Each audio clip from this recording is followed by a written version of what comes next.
Good afternoon and welcome to Football with Brownie. I hope you're having a good afternoon on this wonderful sunny day here in the Costa del Sol.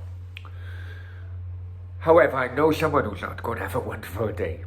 That is Qatari businessman Abdullah bin Nasser Al Fini. I think that is how you pronounce it. Apologies to Abdullah if that isn't, but there we go.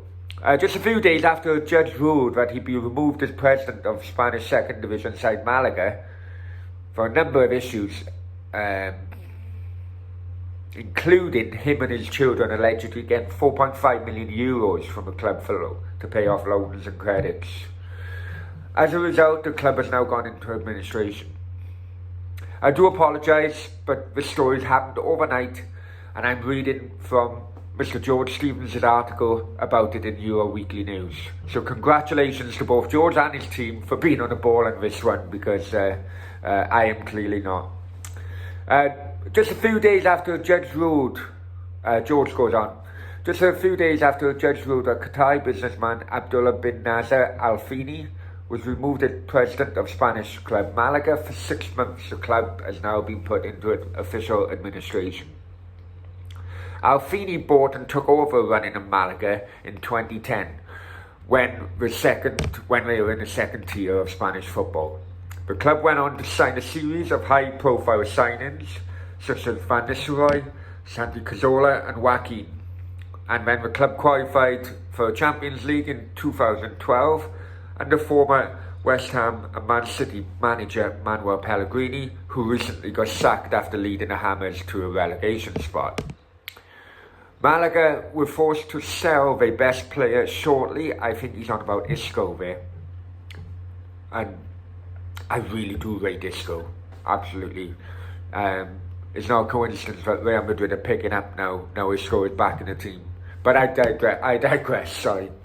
So Malaga were forced to sell their best player shortly after Champions League success due to financial difficulties, and then eventually relegated in 2018. Now they face another nail in the coffin unless a buyer is found for the stricken club. Okay, so what for Malaga now? I hear people say. Well, a few years ago, me and a couple of friends did inquire about purchasing a non-league club back in the UK from administration, and it can be an absolute ball ache, if I'm honest with you. The amount of hurdles you'd have to go through was incredible. But you know, if all sides do kind of agree to go forward, then it can work out. Actually, potentially, it could be a good thing for a club and the fans. Because let's be honest, ever since Malaga had that Champions League success, the club's gone downhill. And when a club is in administration, a new buyer can purchase a club on the cheap. So if a new buyer was to buy the club on the cheap, then that should lead the way for more funds to be invested on the pitch. However, I suppose time will only tell. But I've been to watch Malaga a few times during my 3 years over here, and the fans are fantastic. So my thoughts are with them this morning, because it must be stressful, because they have been suffering during recent years because just sheer lack of investment. Anyway.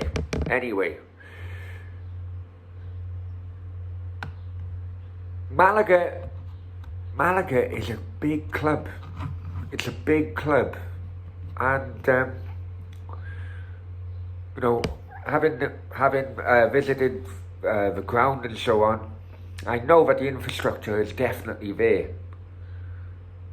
and the sleeping giant could awake again if the right buyer is found. And maybe, just maybe, this legal action and the club going into administration could pave a way for a new buyer to be found ASAP. Okay, that's all from me on this topic. If you like the content, then please like, share and subscribe to the channel. And until next time, may I bid you farewell. Thank you ever so much for your support, and I love you all. Take care.